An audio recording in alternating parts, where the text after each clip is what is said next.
Matt here, excited to be joined on the phone by the legendary Rock and Roll Hall of Famer, Uncle Alice himself, Alice Cooper. Alice, what's going on? How are you? I am doing great. We're in West Virginia today. Well, I know we're excited to have you back in Saginaw here in a couple of days, man. Oh, thank you, man. Yeah, we're, this is the beginning of a 100-city tour, so everything's going absolutely perfectly, so it's great. Yeah, before we talk about the show in Saginaw, I want to talk about the news that came out a couple of weeks ago, your reunion with the original members of the Alice Cooper Group to release new music for the first time in over 50 years. I know over the years you reunited with the guys, did some one-off stuff and some collaborations and things, but how do we get to the point where we're talking a brand new full album? Well, the funny thing was when we disbanded in 74, that was not like a divorce, that was a separation. And we all stayed in touch with each other.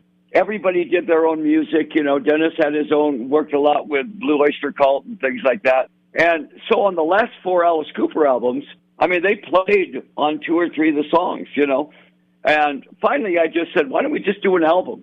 And Bob Ezrin said, I'll do it. He did all the original ones with us. And the great thing was it felt like no time had gone past us. This album sounds like the album that should have come out right after Billion Dollar Babies. We didn't try to make it sound like the 70s.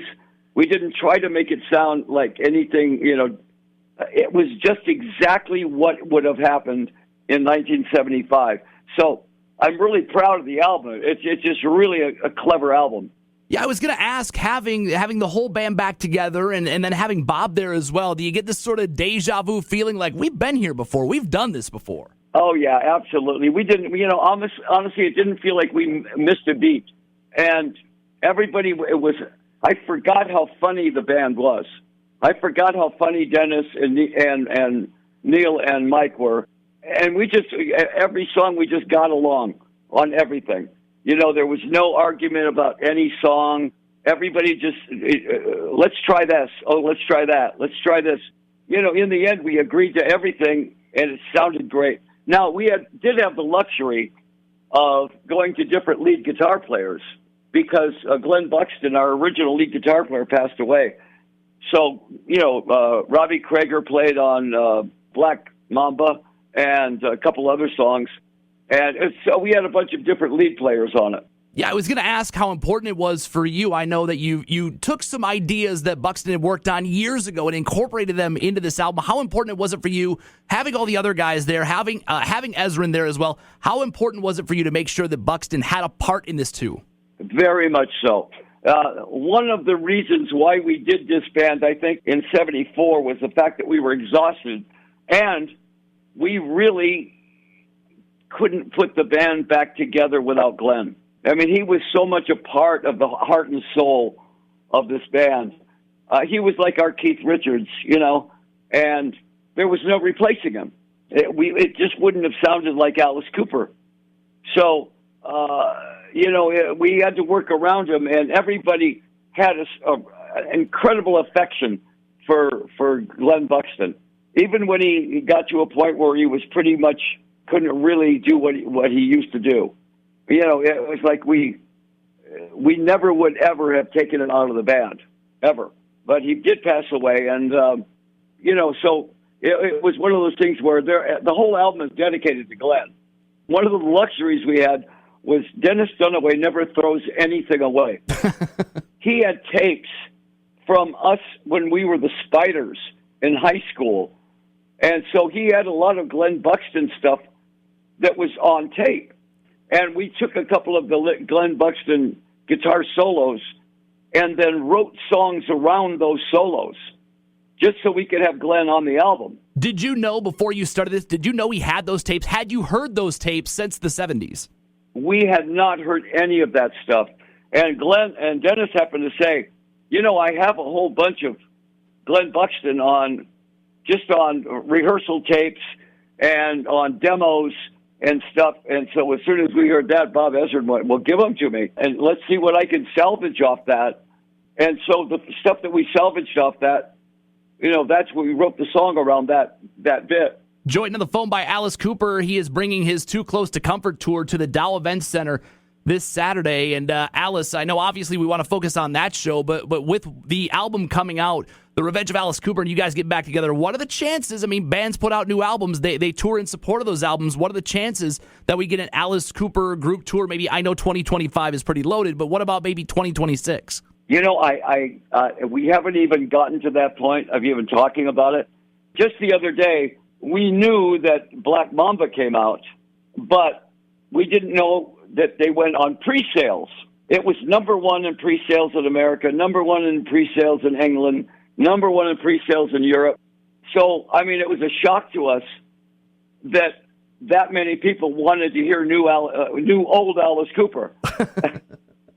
Listen, man, people love Uncle Alice, and that's why you're coming back to Saginaw on Saturday to play the Dow Event Center. And you guys, I mean, you've been coming to this area for years and years and years. How much does the support from a place like Saginaw, and you played Bay City and you played Mount Pleasant, how much does the support from your fans in Michigan mean to you after all these years? Well, you know, you have to remember when we lived in Michigan in 68 to 71, we played every city in Michigan with either the Stooges or the MC5 or Susie Quattro or Seeger or Ted Nugent. Every weekend you'd play a different city in Michigan. So we played Saginaw quite a lot, usually at sort of the medium-sized hockey rink. That's when rock and roll was really fun, because every weekend you're playing with all these guys that you really knew, and they were old friends, and you know that's always fun. I think Michigan had the best musical scene of anybody at that time. We were the healthiest hard rock scene in America. Without a doubt, when you look at some of those bands that came out of that time, and a lot of those bands are still out. I mean, up until recently, they were still out playing shows. I mean, Ted Nugent will be here coming up a little bit later on. He'll be playing a show in Saginaw, so you guys are still coming back through. I love that. You know, there's certain guys in the business that we call ourselves the lifers, guys that will keep doing it until we can't do it anymore. Ted Nugent's one, of course, McCartney, you know, the Stones, all the guys, you know, that just will not give up until they can't play anymore.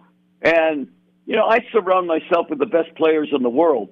So I got Nita Strauss and Glenn Sobel and Ryan Roxy. My touring band right now is the best touring band out there. So it's going to be, it's going to be pure Alice Cooper, all the hits, all the theatrics. It'll be everything you're expecting from Alice Cooper. What's it like for you to look out on the crowd and see people that have been with you, seeing these shows in Saginaw since the late 60s, early 70s, but then also like they're bringing their grandkids to these shows? You have a wide range of people that are coming to these shows. We have 3 or 4 generations of people that come to the show. And it's great because it's going to be hard rock. In other words, we're going to play hard rock, and we don't back off. It's not watered down. This is as hard rock as you're ever going to hear any band play. And I've never lost a beat myself. When I'm on stage, I'm 30 years old. So to me, Alice Cooper is just like the most fun thing I can do. Joined on the phone by Alice Cooper. He's at the Dow Event Center coming up on Saturday, a place he's played many times over the years when it was Wendler Arena. The list goes on and on. Alice, once you finished up the Too Close for Comfort dates, you're going out on the road with Judas Priest for a co-headlining tour later on this year. Crazy to think that you've got 2 bands that collectively have been doing this for over 100 years. You don't see that very often. No, it's true. And Rob is one of my best friends. So it's one of those things where last year we did all the co-headlining tour with Rob Zombie, who is another one of my best friends. So it's always great when you go out on tour like that and you're going to do 20 or 30 cities with guys that are guys you hang out with, you know. So you know, you can imagine if you think of all the songs of Judas Priest, and then you think of all the Alice Cooper songs, it's going to be a hell of a night. It's really going to be something. And if touring with Halford wasn't enough, you guys are doing the Rock and Roll Fantasy Camp thing. Just announced a second week, and obviously for fans to get to share the stage with you and with Halford and everybody else is huge.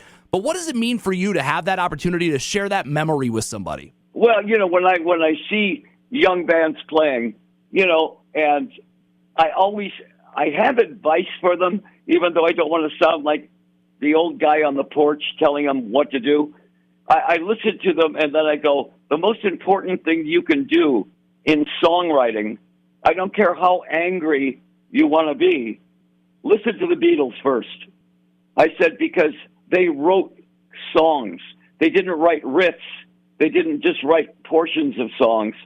I said, they wrote full songs, and that's what you need to do. Learn how to write a verse, a B section, and a chorus, and then write your angry song. But give a melody to it. Don't just yell at me. I want to hear a melody. And you will learn that sort of stuff when you join Alice Cooper and Rob Halford on the Rock and Roll Fantasy Camp. They just announced a second week after the first one sold out. We're going to have Alice Cooper here in Saginaw here this weekend, Saturday night. You talked about Alice being a lifer. I know The Who announced that they're doing their farewell shows. Am I safe to assume, and you talked a little bit about it, but am I safe to assume that we're not going to talk about an Alice Cooper farewell tour anytime soon? I don't think that word is in my vocabulary. There's no such thing as retirement with me. I mean, I will do it until I can't do it anymore. Alice, I have to tell you this very, very quickly because this is one of my favorite radio stories. I've been doing this for like 20 years. And this is a very full circle moment for me because back in 2004, you played Ojibwe Island in Saginaw, and I was like 20-some years old, and I had to pick you up at the airport in Freeland and drive you to Bay City to play a charity softball game in front of a bunch of people. This is when you had your band playing charity softball games. Right. And I drove you onto the field, and everybody cheered as you and I got out of the vehicle, and I got you out. You popped up to me at shortstop, and I got booed by everyone in attendance, including my family. And out of all the radio things I've ever done, that is still one of my absolute favorite stories. Oh, that's really funny. You know, we did that for a while. We were playing radio stations for a while, and it was really funny because some of those guys are still with me. Chuck Garrick and Ryan Roxy are still with me. And I think, if I remember right, I got 4 hits that day. If you got 4, then you went 4 for 5 because I got you out at least once.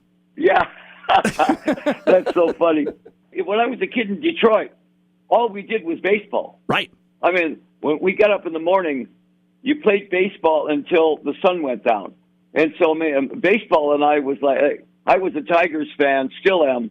Al Kaline was my hero, and it's funny because, you meet everybody. I met Elvis, I met Sinatra, I met the Beatles and the Stones, and, you're all in that same group.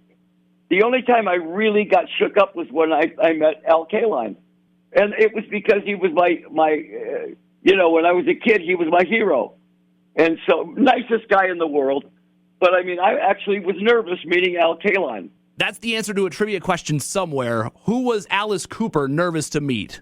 Yeah. Any of the Detroit Tigers from that time would have been that, yeah. Well, I hope you have time on the road to keep up with the Tigers now because they're doing something, Alice. They're playing great, and the Lions are playing great, and the Pistons are playing great. I haven't been keeping track with the Red Wings, but, they used to be the world beaters. Right, yeah. You can't win them all, you know what I mean? Yes.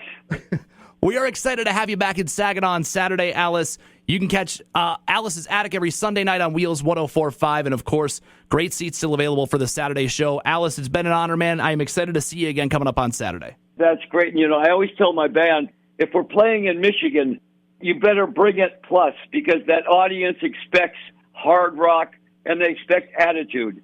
So you're going to get a full-out show. Looking forward to it, Alice. We'll see you on Saturday. Okie doke. Bye-bye.